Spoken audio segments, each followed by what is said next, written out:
Hola, me llamo Ángela y he vivido más años de los que puedo contar de memoria. Mi historia, la verdadera, no la que contaban en el pueblo, estuvo atrapada dentro de mí durante décadas, enterrada bajo capas de sonrisas forzadas, silencios tragados, miradas esquivas. Hoy, sentada en esta mecedora que cruje con cada movimiento mío, decidí finalmente liberarla antes de que la memoria me falle, antes de que el tiempo borre lo que soporté, porque nadie nunca quiso escuchar, nadie nunca quiso ver. Tal vez ahora alguien preste atención. Mi infancia fue sencilla. Nací en un pueblo pequeño, rodeado de cultivos y selvas densas que parecían esconder secretos antiguos. Mi padre era un hombre severo, no severo como uno se imagina. No gritaba, no golpeaba, pero había algo en la rigidez de sus gestos, en la frialdad de sus ojos, que me hacía encogerme ante él. Mi madre, dulce pero apagada, una sombra discreta que se movía por la casa, cosiendo, cocinando, sirviendo, siempre en silencio. Crecí aprendiendo que el amor era obediencia, que el cariño tenía un precio, que la felicidad era cosa de gente ingenua, y fue así como me convertí en una joven de mirada siempre baja, sueños siempre pequeños. Fue en ese escenario que conocí a Renato. Él era todo lo que yo no era. Sonriente, carismático, lleno de historias y promesas. Sabía qué decir, cómo moverse, dónde posar la mirada para encantar. Era hijo del panadero del pueblo, una familia respetada, conocida por su generosidad. Lo veía pasar por las ferias, ayudando a ancianos a cargar bolsas, elogiando a los niños con palabras dulces, comprando flores para señoras que se sonrojaban con sus gestos. Era imposible no quedar encantada. Y cuando una tarde de domingo se acercó a mí en la plaza y me ofreció una manzana roja, con esa sonrisa de cine, en ese instante creí que todos los cuentos de hadas que había leído a escondidas, bajo la luz de una vela, por fin se habían vuelto realidad. Nuestro noviazgo fue breve, no había mucho espacio para dudas en aquella época. Una vez que un hombre se interesaba, casi era una obligación aceptar, casarse, formar una familia. Eres una muchacha afortunada, Ángela, Zrenia las comadres, y yo, avergonzada, lo creía. El compromiso se celebró con pasteles sencillos y una banda desafinada tocando un vals.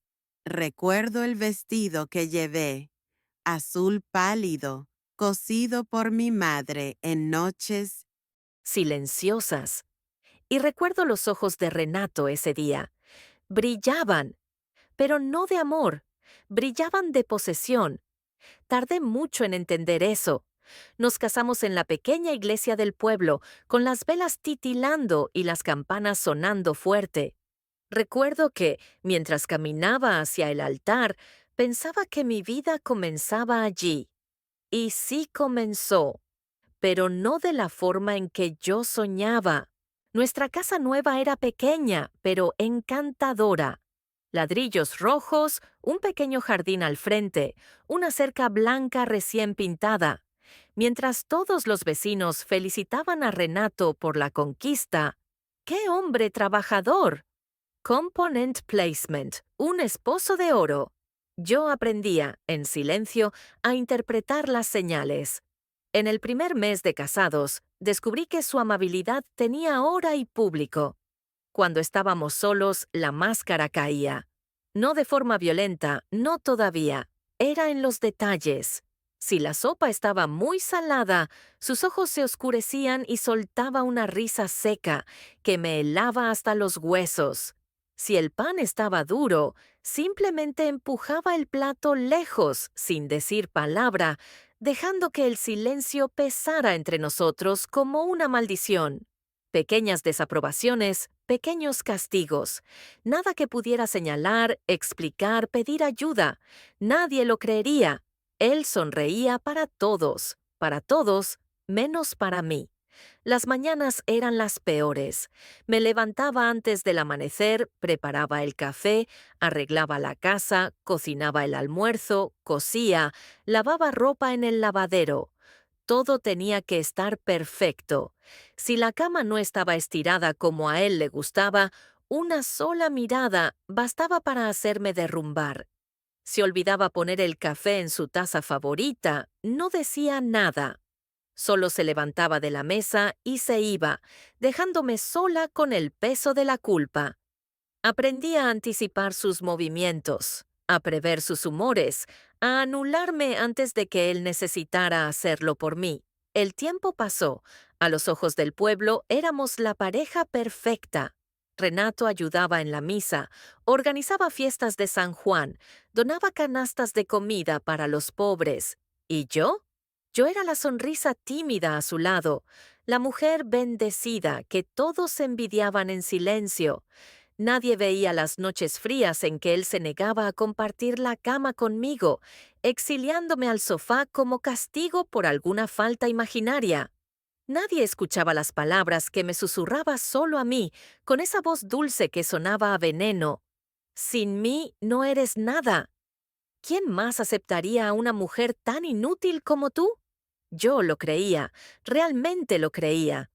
Hubo una noche, nunca la olvidé, en la que llovía torrencialmente. Las calles del pueblo se volvieron ríos de barro.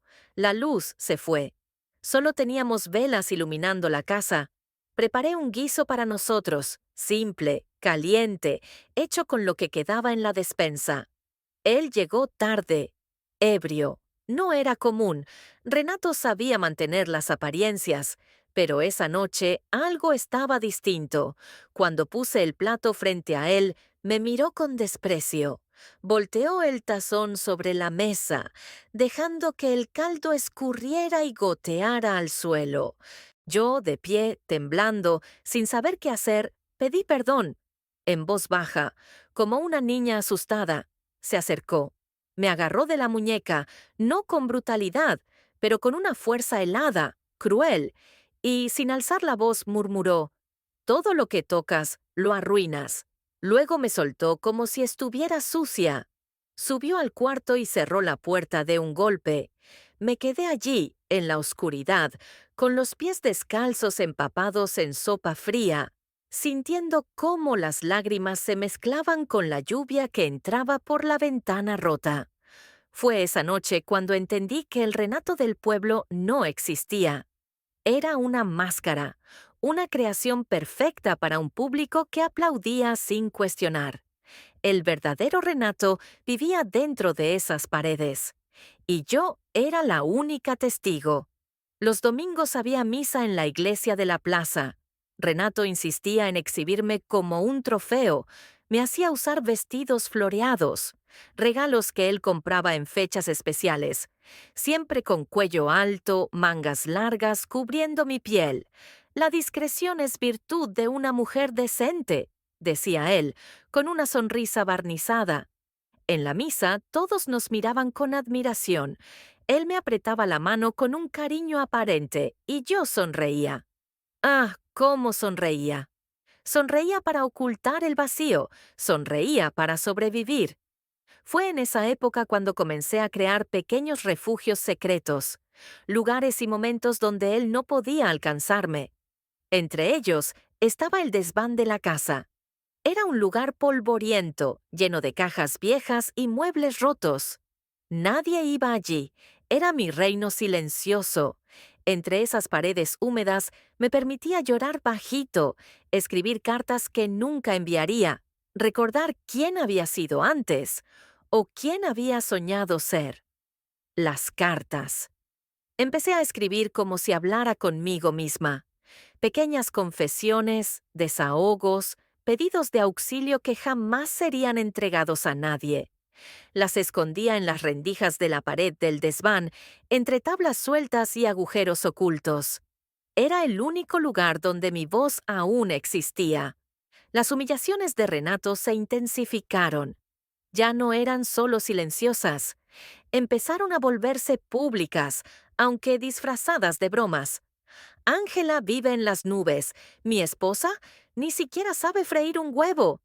Es tan torpe, pobrecita. Todos reían, y yo también. Reía para no llorar. Reía para no enloquecer. Pasaron años. Tuve 3 embarazos. Perdí los 3. Él nunca me consoló, solo me miraba con ese desprecio velado, como si cada pérdida fuera prueba de mi insuficiencia, de mi falla como mujer. Yo me culpaba. Cargaba esas muertes en el pecho como medallas silenciosas de fracaso.